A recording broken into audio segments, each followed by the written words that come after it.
이번 시간에는 판매량에 대해서 말씀을 드리겠습니다. 판매량은 아주 간단합니다. 많이 파는 회사가 좋은 회사입니다. 제조업을 영위하든 서비스업을 영위하든 일단 많이 팔아야 고정비를 낮출 수 있어서 이윤을 많이 남길 수 있습니다. 기업의 판매량을 알 수 있는 방법은 크게 두 가지가 있습니다. 바로 가동률과 증설입니다. 가동률은 공장에서 생산할 수 있는 양 대비 얼마나 생산하였는지를 보여줍니다. 기업은 재고와 원재료 부담이 있기 때문에 이왕이면은 판매할 수 있는 만큼만 생산하려고 합니다. 따라서 가동률이 높으면 공장이 바쁘게 잘 돌아가고 있다는 뜻입니다.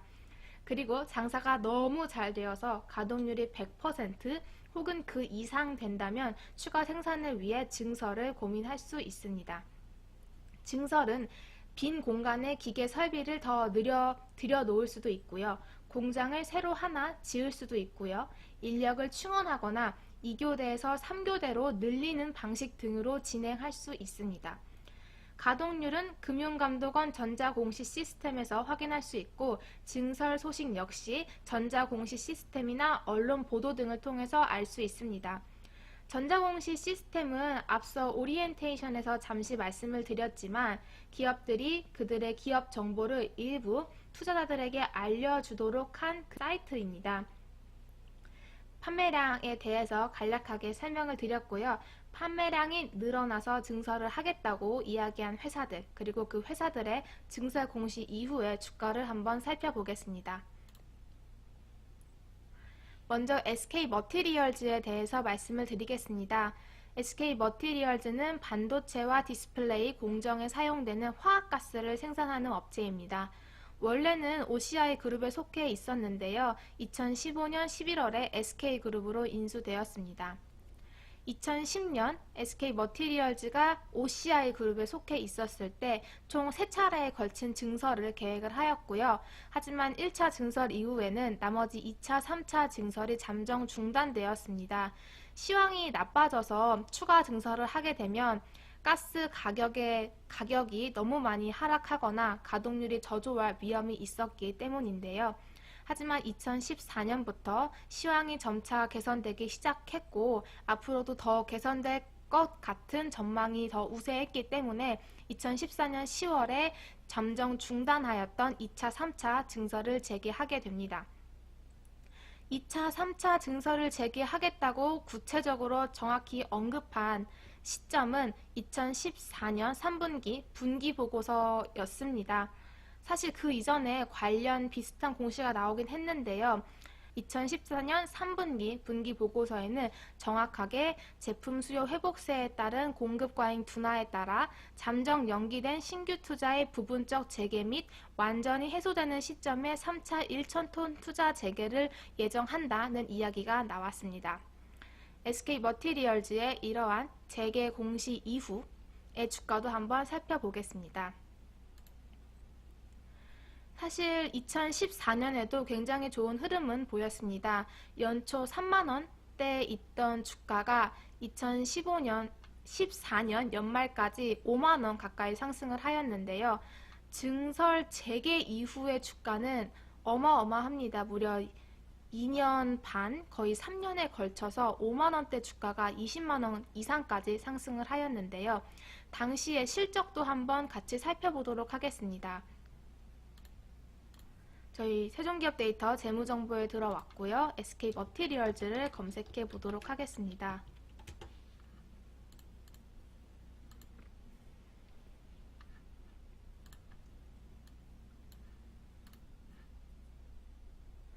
저희 실적 분석 탭에 들어가시면 최대 16개의 분기 실적을 확인할 수 있어서 지금은 실적 분석 탭으로 들어왔고요.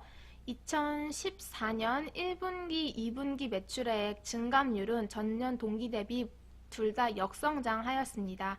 하지만 3분기부터 다시 성장세로 돌아섰고요. 2014년 4분기, 즉 증설을 재개하겠다고 공시한 시점에는 무려 전년 동기 대비 53%나 성장하였습니다. 다시 주가를 살펴보면 2015년부터 폭발적인 주가 상승이 있었는데 당시의 실적 성장세도 어마어마합니다. 1분기 2015년 1분기 72%, 2분기 57%, 연말까지 평균 60%의 분기 성장률을 나타냈고요. 2016년에는 37% 성장하였습니다. 2017년에는 성장세가 다소 둔화되긴 하였으나 여전히 두 자릿수대 성장률을 이어가고 있습니다. 영업이익도 한번 살펴보겠습니다. 2014년 1분기에는 11억 원, 영업이익 률로는 2.5%를 기록하였는데요. 그해 4분기에 22%까지 영업이익률이 큰 폭으로 개선이 되었습니다. 하지만 2015년으로 넘어가자 29%, 30%, 36%, 37%로 연평균 약 33%의 높은 영업이익률을 기록하였고요. 2016년에도 33%대를 유지하였고 2017년에는 조금 하락하긴 했지만 여전히 30%에 가까운 장치 산업치고는 굉장히 높은 영업이익률을 기록하고 있습니다. 제때 시황이 전망되는 그 시기에 맞춘 제때의 증설과 그로 인한 실적 개선, 그리고 이 시기에 IT 업종으로 투자 심리도 많이 집중되면서 SK 머티리얼 주가는 정말 좋은 흐름을 보였는데요. 그만큼 증설이라는 이슈가 주가에 굉장히 중요하다는 것을 알 수 있는 종목입니다. 또 다른 예도 살펴보겠습니다. 두 번째로 살펴볼 종목은 바로 에코프로입니다. 에코프로는 친환경 정밀화학 사업 그리고 리튬 2차 전지의 주요 소재 사업을 영위하고 있습니다. 에코프로 밑에 사업부로 리튬 2차 전지 소재 사업부가 있었는데요. 이 사업부를 에코프로 BM이라는 자회사로 따로 분할 설립하였습니다. 이런 경우에는 보통 그 회사가 갖고 있는 사업부를 좀 더 키워보겠다는 의지가 강력하게 어필된 그런 경우라고 말씀을 드릴 수 있겠고요. 자회사로 분할하기 전에도 자기자본 대비 약 15%에 해당하는 137억 원을 투자해서 주력 제품인 NCA 설비를 증설하겠다고 밝혔습니다.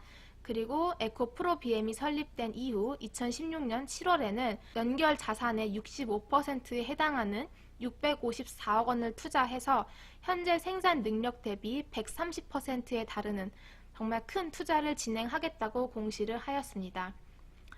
하지만 공시 이후 주가는 상당히 잠잠했습니다. 회사의 규모에 비해 너무 큰 증설 공시였기 때문에 투자자들의 어떤 불안이 커졌다고 할 수 있겠는데요.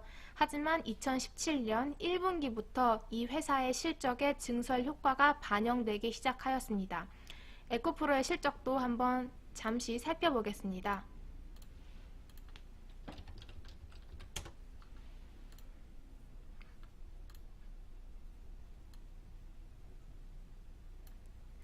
(2017년 1분기) 실적을 보면요. 매출액 716억 원에 영업이익 79억 원이 달성하였습니다.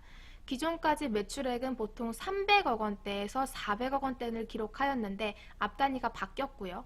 영업이익 역시 최대 20억 원대를 달성하던 기업이었는데 1분기에 79억 원을 달성하였습니다. 2분기 매출액은 726억 원, 3분기 813억 원, 여전히 좋은 흐름을 보이고 있고요. 영업이익은 3분기에 다소 하락하였습니다. 33억 원으로. 하지만 여전히 증설 전에 비하면 회사가 많이 커졌다는 것을 알 수 있습니다. 에코프로 역시 굉장히 위험한 투자를 진행하였지만 결국에는 좋은 실적이 나오면서 주가가 회복하는 모습을 보였습니다. 이 기간에 회사의 증설 소식을 믿고 투자했던 투자자분들에게 정말 큰 보답을 안겨주었을 것 같습니다.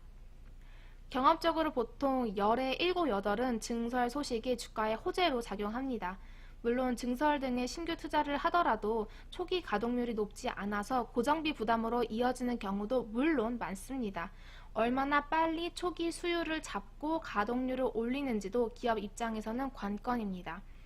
또한 고객사의 사업 방향이 바뀌거나 갑자기 시황이 확 나빠지거나 하면 증설이 굉장히 위험한 요인으로 작용할 수도 있습니다.